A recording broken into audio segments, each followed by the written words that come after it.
तो hello everyone, स्वागत है आप सभी का आपके अपने YouTube channel study CBL classes में।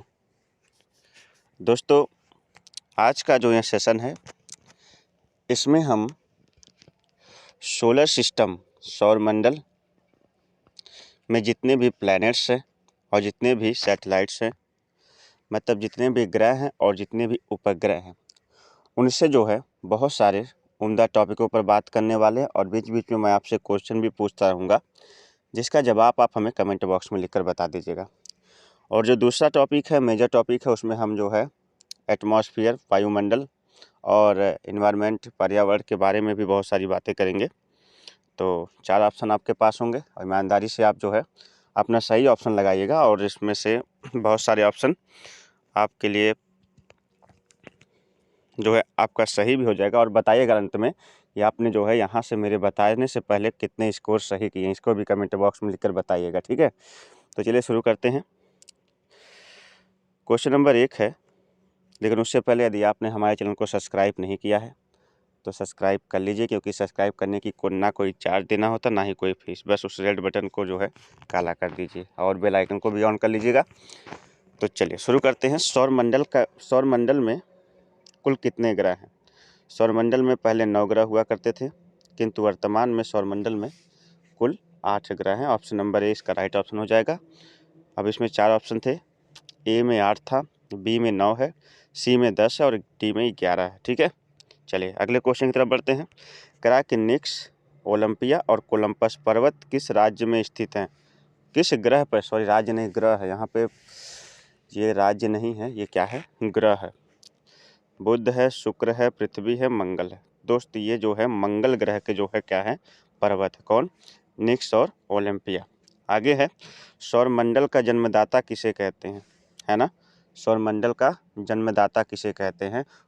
तो who is the creator of solar system, या फिर the God of solar system, जो भी कह सकते हैं। यानी सौरमंडल का मुखिया जो है, जन्मदाता मुखिया किसे कहते हैं? तो वो सूर्य को, पृथ्वी को, बृहस्पति को या शनि को। तो सूर्य को जो है सौरमंडल का जन्मदाता कहा जाता है ना। सूर्य को ही क्या कहा जाता है, सौरमंडल का जन्मदाता कहा जाता है। आगे बढ़ते हैं। अगला क्वेश्चन है कि सूर्य सदैव पूर्व में निकलता है क्योंकि पृथ्वी पश्चिम से पूर्व की ओर घूमती है, पृथ्वी पूर्व से पश्चिम की ओर घूमती है, यह पूर्व में स्थित होती है, और इनमें से सभी नहीं। इसका option number A right option हो जाएगा कि पृथ्वी पश्चिम से पूर्व की ओर घूमती है, इसी कारण से सूर्य जो है कहाँ से निकलता है? सूर्य हमेशा जो है सदैव पूर्व से निकलता है, ठीक है। आगे चलते हैं। अगला क्वेश्चन कहता है कि एक ग्रह की अपने कक्ष में सूर्य से अधिकतम दूरी को कहा जाता है, क्या कहा जाता है? एक ग्रह की अपने कक्ष में सूर्य से अधिकतम दूरी को उपसौर, अपसौर, अपोजी या पेरिजी। तो एक ग्रह की अपने कक्ष से सूर्य से अधिकतम दूरी को अपसौर बोलते हैं। क्या बोलते हैं दोस्त? अपसौर। चलिए आगे बढ़ते हैं अगले क्वेश्चन की तरफ। क्वेश्चन नंबर 6 क्या कहता है कि, मैं फिर से कह रहा हूँ कि जो नए दोस्त हैं, जो भी इस वीडियो को देख रहे हैं, अभी तक चैनल को सब्सक्राइब नहीं किया है तो प्लीज़ सब्सक्राइब कर लें, ठीक है। और वीडियो को पूरा देखा करिए। और बीच बीच में मैं जो प्रश्न पूछता रहता हूँ, अब आपका प्रश्न आने वाला है, उसके जवाब आपको कमेंट बॉक्स में बताने हैं। सूर्य के धरातल का तापमान लगभग कितना होता है?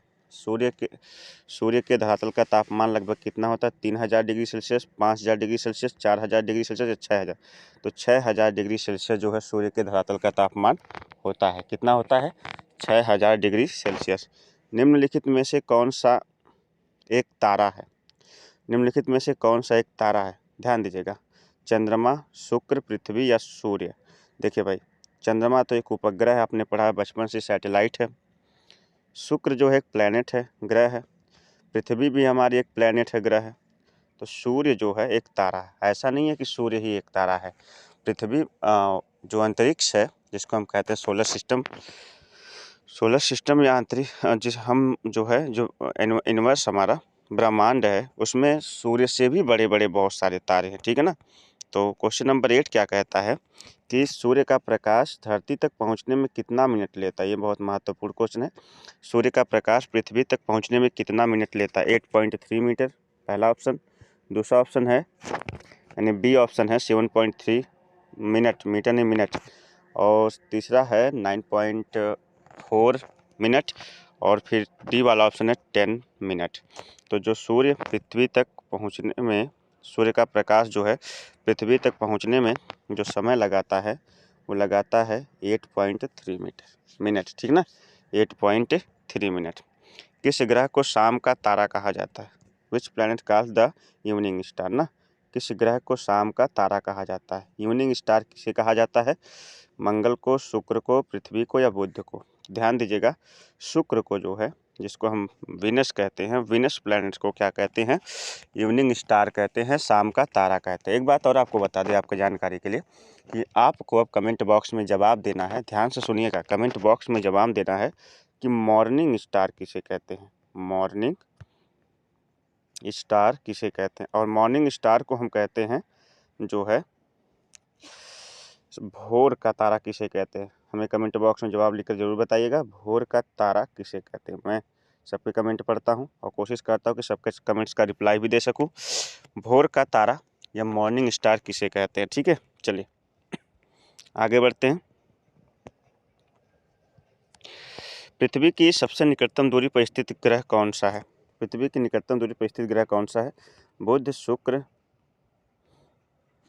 मंगल या बृहस्पति? तो पृथ्वी के सबसे निकटतम दूरी पर स्थित ग्रह शुक्र है ना, वीनस। ठीक है, आगे बढ़ते हैं। सबसे अधिक चमकने वाला ग्रह कौन सा है? सबसे अधिक चमकने वाला ग्रह कौन सा है? शुक्र, बुध, मंगल, शनि?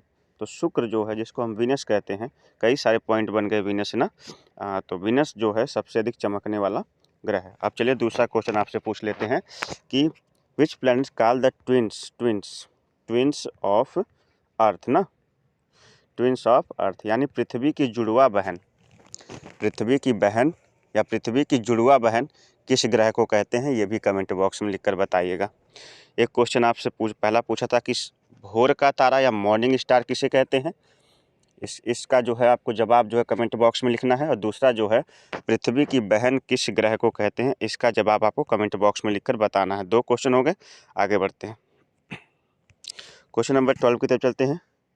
सूर्य की परिक्रमा के दौरान पृथ्वी सूर्य से अधिकतम दूरी पर किस महीने में स्थित होती है? मार्च में, जुलाई में, सितंबर में या जनवरी में? तो जुलाई में जो है क्या होता है, सूर्य की परिक्रमा के दौरान पृथ्वी सूर्य से अधिकतम दूरी पर जुलाई में स्थित होती है। अगला क्वेश्चन है, सूर्य से पृथ्वी की कुल दूरी, महत्वपूर्ण क्वेश्चन है, सूर्य से पृथ्वी की दूरी कितनी होती है? 149 मिलियन, 150 मिलियन किलोमीटर में है, 149 मिलियन किलोमीटर या 150 मिलियन किलोमीटर या जो है 227 मिलियन किलोमीटर या फिर जो है 300 मिलियन किलोमीटर? तो 149 मिलियन किलोमीटर जो है सूर्य से पृथ्वी की दूरी है। ठीक है, यहाँ से आपके 13 क्वेश्चन समाप्त होते हैं। चलिए 14 पे आ जाते हैं। हाँ, आज 14 तारीख भी है, 14 फरवरी बहुत लोगों के लिए खास है और बहुत लोगों के लिए खास नहीं है।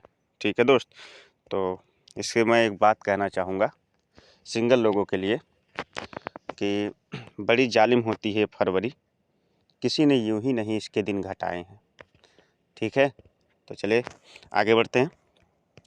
कि पृथ्वी पर दिन रात की अवधि समान होती है, पृथ्वी पर दिन रात की अवधि समान होती है। कहाँ पर? ध्रुवों पर, भूमध्य रेखा पर, मकर रेखा पर या कर्क रेखा पर? तो दिन और रात की अवधि जो समान होती है वो कहाँ पे होती है? भूमध्य रेखा पर। ऐसा मैंने इसलिए कहा दोस्त क्योंकि फरवरी मंथ में ही जो है क्या होता है, ध्यान दीजिए आप लोग, क्या क्या पता नहीं क्या क्या आप लोग बोलते हैं, चॉकलेट डे, प्रपोज डे, जो भी डे बोलते हैं, किस डे, हक डे, जो भी है, अब ये सारे डे जो होते हैं ये फरवरी में ही आते हैं। तो किसी ने बहुत अच्छा कहा है कि बड़ी जालिम होती है ये फरवरी, और किसी सिंगल ने यूं ही नहीं इसके दिन घटाए हैं। ठीक है, चलिए 15वां क्वेश्चन है, जब दिन और रात की अवधि बराबर होती है तो सूर्य की किरणें सीधी पड़ती है किस पर? उत्तरी ध्रुव पर, भूमध्य रेखा पर, दक्षिणी ध्रुव पर या कर्क रेखा पर? तो भूमध्य रेखा पर क्या होता है, भूमध्य रेखा पर दिन और रात की अवधि क्या होती है? बराबर होती है। ठीक है ना, चलते आगे बढ़ते हैं। किस तिथि को उत्तरी गोलार्ध में सबसे लंबा दिन होता है? तो वो दिन होता है 21 जून या 22 दिसंबर या 23 सितंबर या 21 मार्च। तो 21 जून जो होता है इस तिथि को उत्तरी गोलार्ध में सबसे लंबा दिन होता है। ठीक है, आगे चलते हैं। पृथ्वी की धुरी है झुकी हुई, ऊर्ध्वाधर, क्षैतिज या वक्री। तो पृथ्वी की धुरी हमेशा कैसी होती है? झुकी हुई होती है। कैसी होती है? झुकी हुई। आगे कह रहा कि लाल रंग का दिखाई देने वाला ग्रह कौन सा है? लाल रंग का दिखाई देने वाला ग्रह कौन सा है? शुक्र, शनि, मंगल या वरुण। तो लाल रंग का दिखाई देने वाला जो ग्रह है, जो प्लैनेट है, which planet show the red colour ना, वो जो होता है वो मंगल होता है। कौन सा होता है? मंगल ग्रह। कौन सा? मंगल ग्रह। अगला क्वेश्चन है सौरमंडल का सबसे छोटा उपग्रह कौन सा? विच इज द सबसे जो स्मॉलेस्ट कह सकते हैं, सबसे छोटा जो है सैटेलाइट ऑफ सोलर सिस्टम कौन सा है? फोबोस है, डिमोड है, लेडा है या फार्डेलिया है। तो डिमोस जो है, डिमोस सौरमंडल का सबसे छोटा उपग्रह माना जाता है। कौन? डिमोस ना। आगे बढ़ते भूपर्पटी करा के पृथ्वी के भूपर्पटी में कौन सा तत्व प्रचुर मात्रा में पाया जाता है? तो पृथ्वी के भूपर्पटी में एल्यूमिनियम सबसे प्रचुर मात्रा में पाया जाता है। क्या पाया जाता है? एल्यूमिनियम। चलते हैं आगे आपके अगले क्वेश्चन की तरफ। अगला क्वेश्चन कहता है कि पृथ्वी ग्रह की संरचना में प्रवार के नीचे क्रोड, यहाँ से आपके जो है सोलर सिस्टम के क्वेश्चन समाप्त होते हैं। कहीं कहीं हो सकता आ भी सकते हैं, लेकिन अब यहाँ से पृथ्वी और एटमॉस्फेयर और जो है साथ ही साथ इन्वायरमेंट के क्वेश्चन आने शुरू हो जाएंगे। पृथ्वी का जो है, जिसको भूगर्भ विज्ञान कहते हैं, जियोलॉजी, नॉट जूलॉजी, इसको हम जियोलॉजी कहते हैं। ठीक है ना, GEOLOGY। और ये जूलॉजी नहीं है, ये जियोलॉजी है। और जियोलॉजी मतलब भूगर्भ विज्ञान होता है। अब इसके बारे में बहुत सारे क्वेश्चन आएंगे। अगला क्वेश्चन है कि पृथ्वी ग्रह की संरचना में प्रावार के नीचे क्रोड निम्नलिखित में से किस एक से बना होता है? एल्यूमिनियम से, क्रोमियम से, लौह से या सिलिकॉन से। तो जो प्रावार या क्रोड बना होता है वो लौह या लोहे का बना होता है पृथ्वी के सबसे नीचे तल पर। ठीक है ना, आगे बढ़ते हैं। धरातल पर 1 डिग्री अक्षांश की दूरी निम्न में से किसके बराबर होती है? धरातल पर 1 डिग्री अक्षांश की दूरी निम्न में से किसके बराबर होती है? 11 किलोमीटर के, 111 किलोमीटर के, या 21 किलोमीटर के, या 121 किलोमीटर के। तो 111 किलोमीटर दूरी के जो है क्या होती है? बराबर होती है। तीसरा है ग्रीनविच रेखा से क्या तात्पर्य है? ग्रीनविच रेखा 0 डिग्री अक्षांश पर, 0 डिग्री देशांतर पर होती है, या 180 डिग्री पूर्वी देशांतर पर, या 180 डिग्री पश्चिमी देशांतर पर। तो ये 0 डिग्री जो है देशांतर पर होती है ग्रीनविच रेखा। अगला क्वेश्चन कहता है दो स्थानों के देशांतरों में 1 डिग्री का अंतर होने पर उसके समयों में कितना अंतर होता है? 15 मिनट का, 8 मिनट का, 4 मिनट का या 2 मिनट का। तो 4 मिनट का जो है क्या होता है? उसके समयों में अंतर होता है। अगला क्वेश्चन, पृथ्वी के द्रव पदार्थों के घनीभूत हो जाने से बनी चट्टान को क्या कहते हैं? जब पृथ्वी के द्रव पदार्थ जो होते हैं घनीभूत हो जाते, इकट्ठा हो जाते हैं, उनसे जो चट्टानें निर्मित होती है उसे क्या कहते हैं? अग्नेय कहते हैं, अवसादी कहते हैं, या रूपांतरित कहते हैं, इनमें से कोई नहीं। तो जब पृथ्वी के द्रव पदार्थ के घनीभूत हो जाते हैं ना, तब उसे हम क्या कहते हैं? उसे हम कहते हैं अग्नेय। क्या कहते हैं दोस्त? अग्नेय। यहाँ से 25 क्वेश्चन समाप्त होता, 25 और बचे हुए हैं। ठीक है, चलिए 26 क्वेश्चन हमसे कहता है स्लेट और संगमरमर हैं, क्या है? अग्नेय शैल हैं या अवसादी चट्टानें हैं? जब अग्नेय चट्टानें हैं या अवसादी चट्टानें हैं, या कायांतरित चट्टानें या ज्वालामुखी चट्टानें। तो इनको कायांतरित चट्टानें बोलते हैं। क्या बोलते हैं? कायांतरित चट्टानें बोलते हैं। चलिए अगला है क्वेश्चन, धरातल के जिस स्थान पर सर्वप्रथम भूकंप का अनुभव किया जाता है कहलाता है भूकंप मूल, भूकंप अधिकेंद्र, भूकंप केंद्र, या इनमें से कोई नहीं। तो जिस स्थान पर सर्वप्रथम भूकंप का अनुभव किया जाता है धरातल पर ना, उसे भूकंप अधिकेंद्र कहते हैं। क्या कहते हैं? भूकंप अधिकेंद्र कहते हैं। अगला क्वेश्चन है 28, सुनामी का मुख्य कारण निम्नलिखित में से कौन सा है? सुनामी का मुख्य कारण निम्नलिखित में से कौन सा है? ज्वालामुखी, भूकंप, या चक्रवात, या प्रतिचक्रवात। तो यहाँ पे जो है भूकंप जो है सुनामी का सबसे प्रमुख कारण माना जाता है, क्योंकि भूकंप आने से सब कुछ उथल पुथल हो जाता है। इसी कारण से नीचे के लार्वा जब ऊपर आते हैं ना तो उसी को सुनामी कहा जाता है। सॉरी, ज्वालामुखी कहा जाता है। सुनामी का मतलब होता है समुद्र की लहरों के अंदर साथ सुनामी आती है ना। सुनामी जो है पृथ्वी के उथल पुथल हो जाने पर ही जो है क्या होता है, समुद्र में जो है कई तरह के क्या उठते हैं, तूफान उठते हैं, और उनमें से एक सुनामी भी होती है। ठीक है, यहाँ पे सही है। आगे है, भूकंपीय तरंगों का मापन निम्नलिखित में से किस यंत्र द्वारा किया जाता है। भूकंपीय तरंगों का मापन निम्नलिखित में से किस द्वारा किया जाता है। बैरोग्राफ के द्वारा, क्लाइमोग्राफ के द्वारा, सिस्मोग्राफ के द्वारा या हाइग्रोग्राफ के द्वारा। तो भूकंपीय तरंगों का मापन निम्नलिखित में से किस यंत्र द्वारा किया जाता है। तो यहाँ से आपका तीसरा क्वेश्चन बन जाता है। 2 क्वेश्चन मैं आपसे पूछ चुका हूँ। क्वेश्चन नंबर 1 मैंने आपसे पूछा है कि मॉर्निंग स्टार किसे कहते हैं, कमेंट बॉक्स में लिख के बताना है। क्वेश्चन नंबर 2 आपसे पूछा है कि ट्विन्स ऑफ अर्थ, पृथ्वी की जुड़वा बहन किस ग्रह को कहते हैं। और यहाँ पे तीसरा क्वेश्चन आपके सामने आ रहा है कि वह विज्ञान जिसके अंतर्गत भूकंप का अध्ययन किया जाता है उसे क्या कहते हैं। वह विज्ञान जिसके अंतर्गत जो है भूकंप का अध्ययन किया जाता है उसे क्या कहते हैं, कमेंट बॉक्स में लिखकर बता दीजिएगा। ठीक है ना, जिसके अंतर्गत हम जो है अर्थक्वेक का अध्ययन करते हैं उस साइंस को क्या कहते हैं। चलिए, तो भूकंपीय तरंगों को मापने के लिए हम सिस्मोग्राफ का क्या करते हैं, इस्तेमाल करते हैं। किसका इस्तेमाल करते हैं, सिस्मोग्राफ का इस्तेमाल करते हैं। आगे है, विश्व का सबसे ऊंचा ज्वालामुखी पर्वत कोटोपैक्सी कहाँ स्थित है। विश्व का सबसे ऊंचा ज्वालामुखी पर्वत जिसका नाम है कोटोपैक्सी कहाँ स्थित है। जापान में, फिलीपींस में, इक्वेडोर में या हवाई द्वीप में। जापान में है या फिलीपींस में, इक्वेडोर में, हवाई द्वीप में। तो विश्व का सबसे ऊंचा जो है ज्वालामुखी पर्वत कोटोपैक्सी इक्वेडोर में है। कहाँ पर दोस्त, इक्वेडोर में। अगला है स्ट्राम्बो, यहाँ पे है स्ट्राम्बोली किस प्रकार का ज्वालामुखी है। जागृत है, सुषुप्त है, मृत या शांत, इनमें से कोई नहीं। जागृत ज्वालामुखी है, एक सक्रिय ज्वालामुखी है, एक्टिव ज्वालामुखी है। कौन सी, स्ट्राम्बोली। ठीक है, आगे बढ़े। अगला क्वेश्चन निकल के आ रहा है, क्वेश्चन नंबर 32 कि Rocky, Andes, Atlas, Alps, Himalaya आदि किस प्रकार के पर्वत हैं। ये वलित पर्वत हैं या अवशिष्ट पर्वत हैं या ब्लॉक पर्वत है, इनमें से कोई नहीं।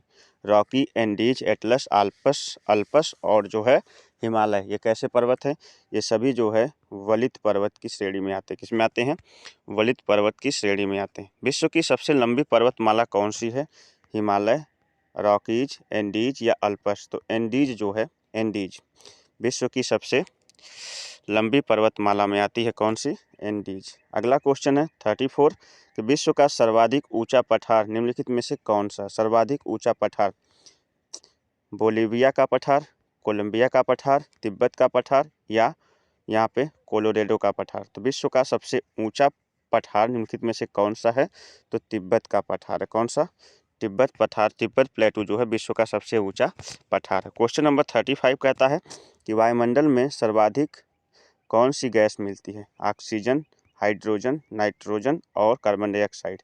तो इसमें सबसे ज़्यादा हमारे वायुमंडल में कौन सी पाई जाती है, नाइट्रोजन पाई जाती है, जो तो 78% पाई जाती है ना नाइट्रोजन, और 21% ऑक्सीजन है और 0.3 या 4% जो है क्या है, कार्बन डाइऑक्साइड। पृथ्वी के वायुमंडल का सर्वाधिक घनत्व कहाँ पर होता है, सबसे ज़्यादा घनत्व कहाँ पे होता है। क्षोभ मंडल में, समताप मंडल में, मध्य मंडल में या आयन मंडल में। तो क्षोभ मंडल में जो है पृथ्वी का सर्वाधिक घनत्व पाया जाता है, यानी ऑप्शन नंबर ए इसका राइट ऑप्शन हो जाएगा। तो आपसे एक क्वेश्चन है कि वायुमंडल के किस परत में हम लोग जो है रहते हैं। ठीक है, वायुमंडल के किस परत में हम लोग रहते हैं। हम आपको ऑप्शन भी दे रहे हैं, इसमें आप जो है इसका जवाब दीजिएगा। क्षोभ मंडल में नंबर 1 है ऑप्शन, बी है आयन मंडल में, तीसरा समताप मंडल में और उसके बाद जो है बहिर्मंडल में। आयन मंडल, समताप मंडल, क्षोभ मंडल, बहिर्मंडल, ये आपके ऑप्शन हैं। इसी में से आप जवाब हमें कमेंट कर दीजिएगा। ठीक है, आपसे 4 क्वेश्चन हमने पूछ चुका है। चलिए, ओजोन परत अवस्थित होती है कि कौन से जो है मंडल में ओजोन परत पाई जाती है। क्षोभ मंडल में, समताप मंडल में, क्षोभ मंडल सीमा में, प्रकाश मंडल में। तो जो ओजोन परत होती है वो समताप मंडल में स्थित होती है। कहाँ पर होती है दोस्त, समताप मंडल में पाई जाती है। कौन सी परत, ओजोन परत। क्वेश्चन नंबर 38 कहता है, 38वां क्वेश्चन कि शांत पेटी किस रेखा के दोनों ओर पाई जाती है? शांत पेटी किस रेखा के दोनों ओर पाई जाती है? तो भूमध्य रेखा के, कर्क रेखा के, या मकर रेखा के, या आर्कटिक वृत्त के? तो शांत पेटी जो है भूमध्य रेखा के दोनों ओर पाई जाती है। किस रेखा के? भूमध्य रेखा के दोनों ओर पाई जाती है। क्वेश्चन नंबर 39 क्या कहता है? 39वां क्वेश्चन कहता है कि आल्प्स पर्वत के उत्तरी भाग में बहने वाली उष्ण शुष्क स्थानीय हवाओं को क्या कहा जाता है? आल्प्स पर्वत के उत्तरी भाग में बहने वाली उष्ण शुष्क स्थानीय हवाओं को कहते हैं, ए ऑप्शन में चिनूक है, बी में फॉन है, सी में खमसिन है और डी में सिराको है। तो जो इसमें फॉन कहते हैं आल्प्स पर्वत के उत्तरी भाग में बहने वाली उष्ण शुष्क हवाओं को ना। आगे बढ़ते हैं। निम्न में से कौन सी ठंडी स्थानीय हवा नहीं है? ठंडी और स्थानीय हवा निम्न में से कौन सी नहीं है? मिस्ट्रल, बोरा, खमसिन या फिर ब्लिजार्ड? तो इनमें से जो है खमसिन जो है क्या है, स्थानीय हवाओं में नहीं है, जो कि क्या होती है, ठंडी स्थानीय हवाओं में नहीं है। अगला क्वेश्चन प्रतिचक्रवात की विशेषता है। प्रतिचक्रवात की विशेषता है तापमान में वृद्धि, तेज पवन, स्वच्छ आसमान या फिर जो है तीव्र दृष्टि। तो स्वच्छ आसमान जो है प्रतिचक्रवात का क्या है की विशेषता है। अगला क्वेश्चन है टॉर्नेडो। चक्रवात का उल्टा प्रतिचक्रवात होता है, ठीक ना। टॉर्नेडो है क्या है? एक अति उच्च दाब केंद्र है, या एक अति निम्न दाब केंद्र है, एक अति उच्च समुद्री लहर है, या एक भूमंडलीय पवन है। तो जो टॉर्नेडो है वह एक अति निम्न दाब केंद्र है, एक अति निम्न दाब केंद्र है। उसके बाद 43वां क्वेश्चन। तो 43वां क्वेश्चन हमसे कहता है डोल ड्रम क्या है? डोल ड्रम क्या है? 43 क्वेश्चन कहता है डोल ड्रम क्या है? तो डोल ड्रम क्या है? व्यापारिक हवाएं हैं, या फिर भूमध्य रेखा के आसपास अल्पदाब का केंद्र है, या बहुत अधिक आर्द्रता वाला क्षेत्र है, या शांत समुद्रों का क्षेत्र है। तो जो डोल ड्रम है वह भूमध्य रेखा के आसपास अल्पदाब का क्षेत्र है। भूमध्य रेखा के आसपास अल्पदाब का क्या है? क्षेत्र है। चलिए क्वेश्चन नंबर 44 पे आ जाते हैं, और यहीं पर हमारा लास्ट होगा। यहीं से हमारे सारे क्वेश्चन क्या हो जाएंगे? समाप्त हो जाएंगे। ठीक है दोस्त, चलिए। तो क्वेश्चन कहता है कि निम्नलिखित में कौन विश्व की सबसे लंबी झील है? बहुत अच्छा क्वेश्चन है, उम्दा क्वेश्चन है। निम्नलिखित में से कौन सी सबसे बड़ी झील है? विश्व की सबसे बड़ी झील है कैस्पियन सागर झील, अरल सागर, सुपीरियर झील या विक्टोरिया न्याजा? तो कैस्पियन सागर झील जो है विश्व की सबसे बड़ी झीलों में से एक है। विश्व की सबसे बड़ी झील है कौन सी? कैस्पियन सागर। ठीक है। विश्व की सबसे बड़ी मीठे जल की झील, यहाँ देखिए क्वेश्चन चेंज हो गया। विश्व की सबसे बड़ी झील और विश्व की सबसे बड़ी मीठे जल की झील कौन सी है? विक्टोरिया, सुपीरियर, बैकाल झील या मिशिगन? तो यहाँ पर जो है सुपीरियर झील जो है सबसे बड़ी मीठे पानी की झील है। कौन सी विश्व की सर्वाधिक गहरी झील है? कौन सी विश्व की सर्वाधिक गहरी झील है? टिटिकाका, विक्टोरिया, बैकाल या मृत सागर? तो कौन सी विश्व की सर्वाधिक गहरी झील है? तो बैकाल झील जो है विश्व की सबसे गहरी झीलों में से एक है। 47वां क्वेश्चन कहता है कि विश्व का सबसे ऊंचा जलप्रपात कौन सा है?